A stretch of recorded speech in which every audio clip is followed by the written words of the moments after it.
So tell me why can't this be love? The morning show with Preston Scott continues on 100.7 FM WFLA. Big story in the press box this hour, brought to you by GT Electric. Save your green. Call the GT Electric team as a visit with our friend, former presidential candidate, U.S. Senator Marco Rubio. Senator, how are you?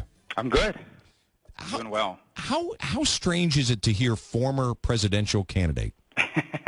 You know, it's one of those things. It's hard to describe. You go out, you do the best you can. You realize that it just wasn't your year, your time. It wasn't going to work. And so you're at peace with that. You know what I mean? So I don't know if it's strange. I mean, I know that I was there when it happened. So I mean, clearly you're second-guessing your strategy of not appearing on this program weekly for the last couple of years. Right. I mean, well, the polling has showed that. So what's it like to kind of re-engage in the process, though, of being a U.S. Senator? I mean, you were very, and honestly and truly, we've known each other for a long time. I get it. It is a very difficult thing to deal with. Washington, D.C., it's broken, some say irretrievably, but now you're back engaged, you're advancing legislation. What's that process been like? It's actually been very enjoyable for me. I really, I read this article a few months ago. It said Marco Rubio hated the Senate, and it quoted some unnamed person to say that's just not true. I've always been honored to be here. There are parts about it that are frustrating, but it's not the Senate. It's Washington. It's the processes. Sure. I didn't ever hate it. I just felt it was pretty apparent to me that the changes that have to be made in America can only be made with presidential leadership. I didn't see anyone else in the field offering what I was wanting to do, and so I ran.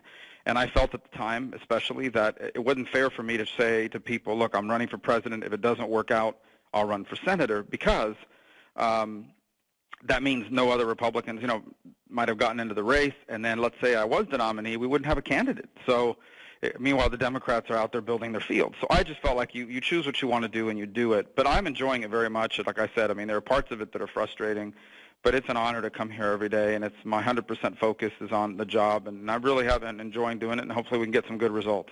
U.S. Senator Marco Rubio with us for a few minutes this morning on the morning show. You've re-engaged in an issue that is very, very important to people in this listening area, the Apalachicola, Chattahoochee, Flint River Basin, abbreviated ACF. Tell us about your legislation. Well, we've teamed up with the senators from Alabama to kind of force the governors, in the absence of them working out, to force them to the table to get a deal worked out.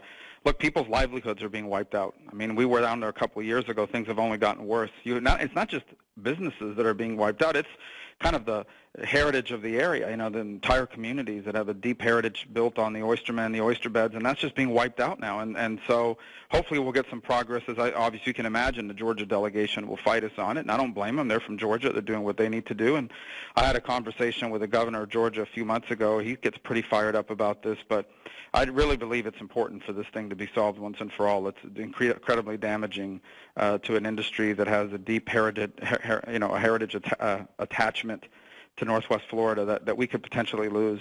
When you are back now, you're looking at the different bills. What determines what you're going to put your time into? Because obviously the sand's running out of the hourglass. Well, part of it is kind of figuring out what is doable between now and January. What is because there are a lot of things, tax reform. I think the country needs tax reform. Absolutely. But you're not going to get tax reform done in the next 6 months in a presidential year. So, that's part of the problem. So we're looking at things that we think we can get done between now and the next 9 months, and identifying where other vehicles. And it's kind of scattershot. You put 10 things out there, and maybe one or two will stick. And then you're obviously, a lot of the things I learned during the campaign, issues I picked up from people across the trail, trying to bring those back and figure out ways how we can get involved in it. And there are some things we've gotten done already, even during the campaign, that don't get a lot of attention because they have bipartisan support. Nobody fights it, didn't get in the press, but important things as well. Other than and I'm going to be very diplomatic as I say this, Senator, other than the resiliency of the Trump campaign somehow surviving the constant barrage that comes from the candidate's mouth that personally attacks people, other than that, what was the biggest surprise for you on the campaign trail? Well, I don't know if it was a surprise as much as a realization. And look, I don't want this to be misinterpreted. I had an interview over the weekend. People were saying, Rubio's softening up on Trump. My issues with Trump are well documented. I spent a year talking about them, both as the way he expresses himself, the divisiveness of the speech. and some of his policy positions to the extent that he's articulated those. Okay, so let's put those aside for a second. What we cannot ignore is that there are millions and millions of Americans across this country who work really hard, they pay their mortgage, they pay their taxes, and no one is fighting for them. No one. They turn on the news every day, and all they hear about is we've got to help this group or that group or the other group. What about them? Who are these people? These are the people that make too much money. Well, let me just say, they don't make enough money, so they can't pay for their kids to go to school, but they make just enough so they don't qualify for financial aid, so their kids are buried in student loan debt. These are the people that pay their mortgage on time. Their next-door neighbor doesn't, and the bank helps them out.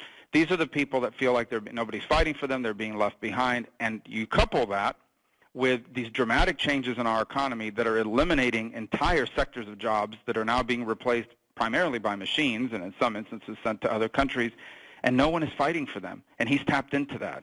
And so I'm not sure that was a surprise, but I think that how the disconnect between that sentiment and the upper echelons of the Republican and Democratic Party, I think, have manifested themselves this year pretty dramatically.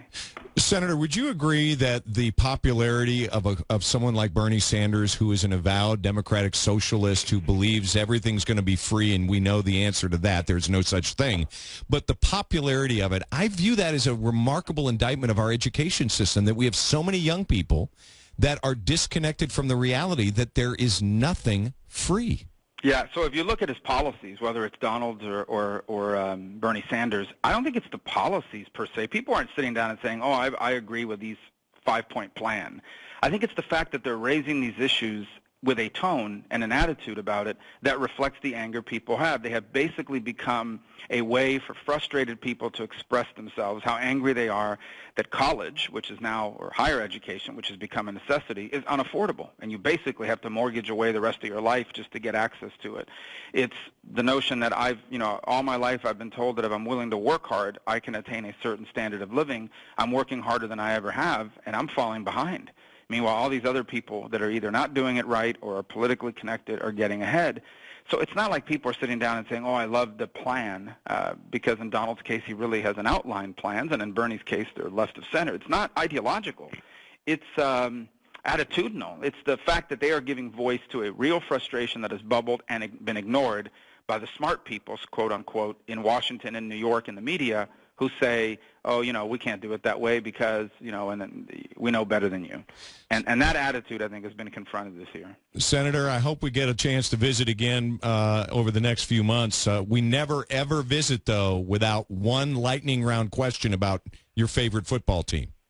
Okay, so we have to end the way we end usually, and that is, okay, we've got the draft on Thursday night. Yeah. You are the Miami Dolphins general manager, director of player personnel. Who you drafting? Well, I know who they want. I think they want to draft a running back out of Ohio State, Ezekiel Elliott, but I don't think he'll be there on the board. And so the next thing, if not, Hargreaves from Florida, the cornerback, would be a great pickup as well. And neither one of those guys may be there. They traded out of the 8 picks. So. Yeah, I know.